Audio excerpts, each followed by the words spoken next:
We're joined now by CNN senior data reporter Harry Enten. He was here to run the numbers. So, Harry, do we have new poll numbers for President Biden post-debate?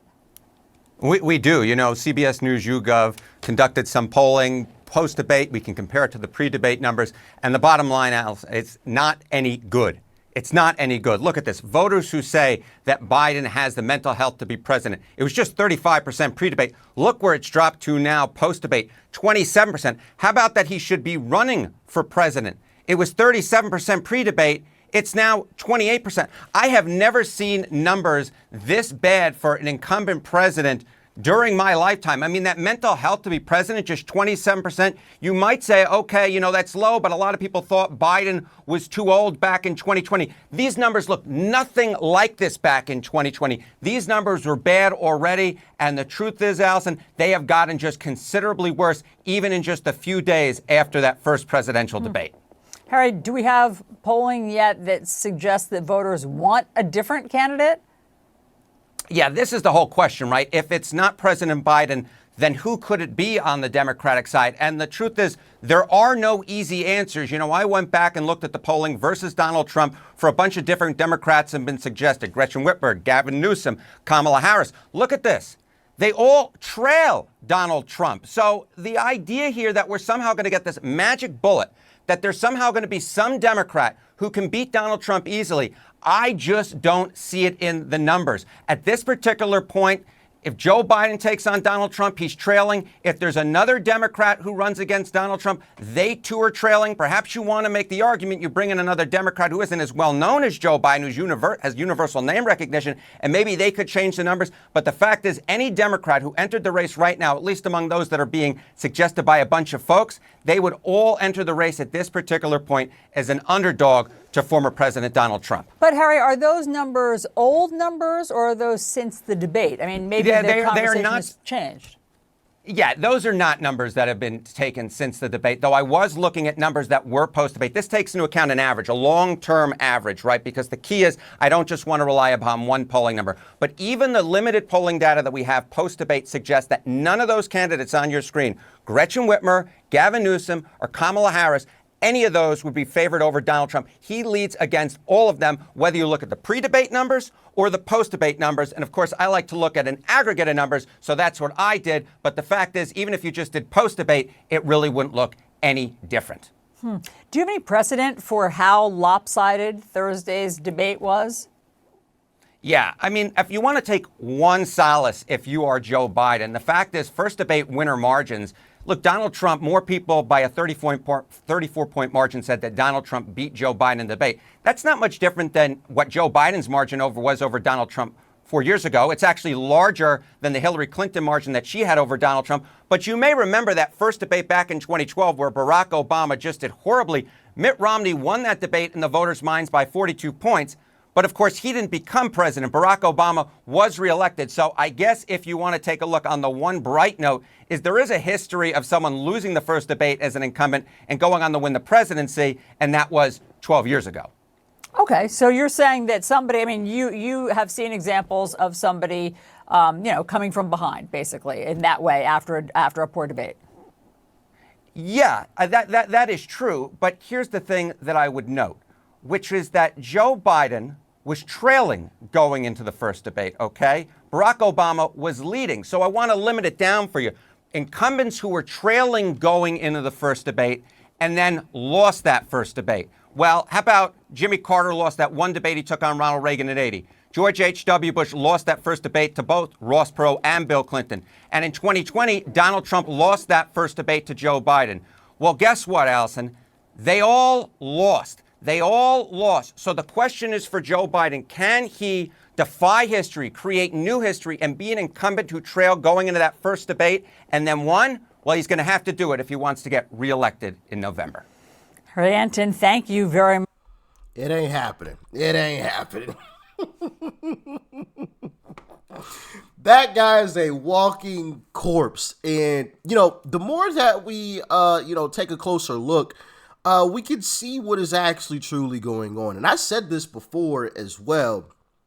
And I think it's obvious, right? And there were some reports that also came out recently that talked about it's Joe Biden's family that is keeping him in this race. And I've always been saying it's Jill. To me, it's clearly Jill, right? I don't think it takes a rocket scientist to, figure that part out of the equation. Because I feel like for a while, Jill was kind of like behind the scenes a little bit when Joe Biden's campaign, first launched, right? And then, once he became president, she was like behind the scenes quite a bit. Now, she's front and center. Every time you see Joe, Jill is standing right next to him. Every time. Every time. I mean, literally. Check out these couple of clips I got for you guys, because this says everything you need to know. It's absolutely insane. Here in North Carolina and across America, who are working hard to find a secure place in the middle class. The moms who worry that I saw in him then the same character that I see in him today. And even though he has faced unimaginable tragedies, his optimism is undaunted.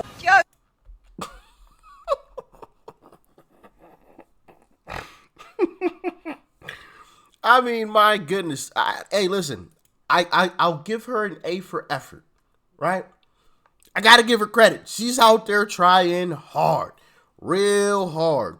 And, I showed you guys this clip the day after the debate, and it's very telling.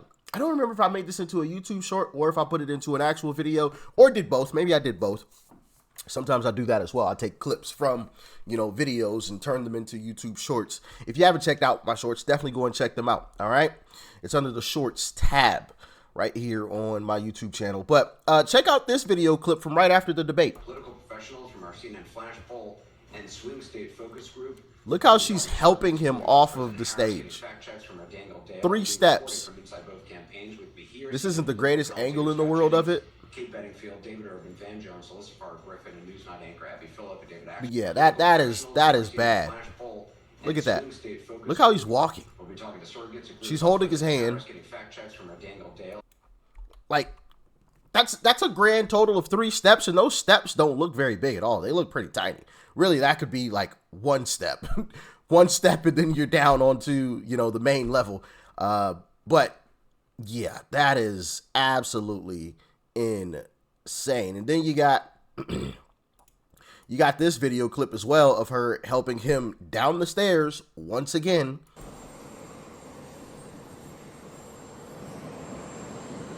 Look at this. Look at this.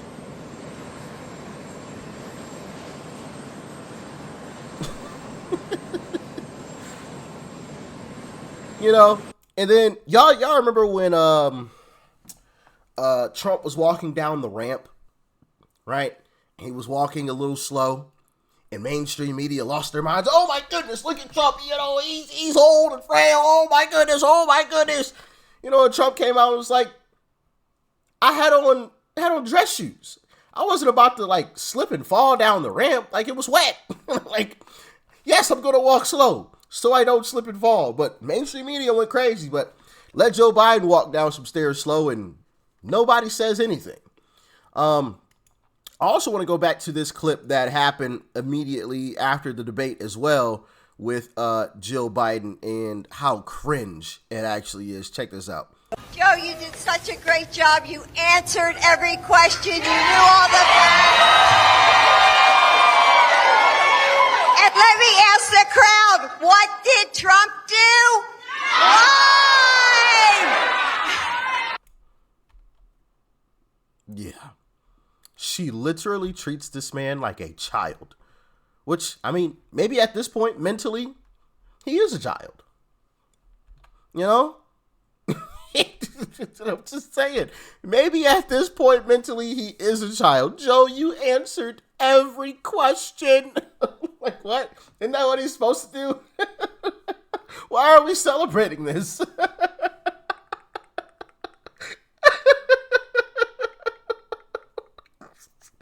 So, yeah.